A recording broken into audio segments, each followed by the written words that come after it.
Hello everyone, today we are going to see the construction and working of Remy CM8 plus centrifuge. Basically centrifuge is used for separate the liquid suspension into different layers according to its density. So let's start with the construction of the centrifuge. Here is one switch from which we can on or off the centrifuge. Then this one is the lid.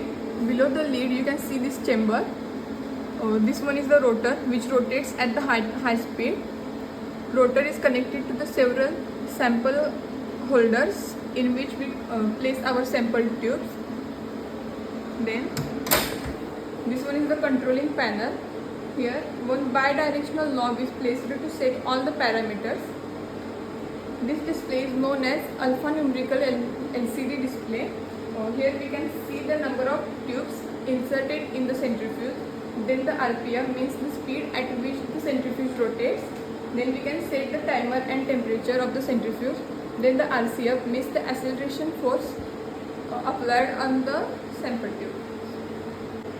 The function of the centrifuge is to separate the samples having different densities using centrifugal force.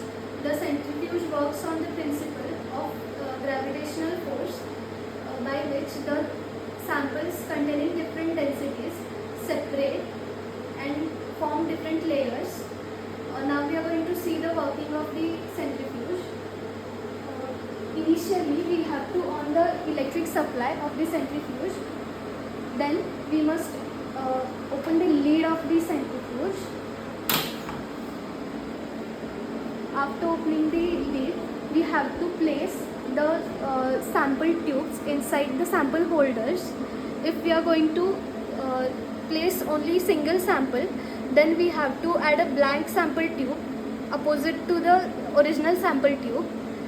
Then after that, close the lid. After closing the lid, using this knob, we have to set all the required parameters that are desired. After setting the parameters, we have to set the program, and after that the working of the centrifuge will start. After the desired time, the centrifuge will stop its working. After that, we have to open this lid again and check the desired result is obtained or not. After that, close the lid and power off the electric supply.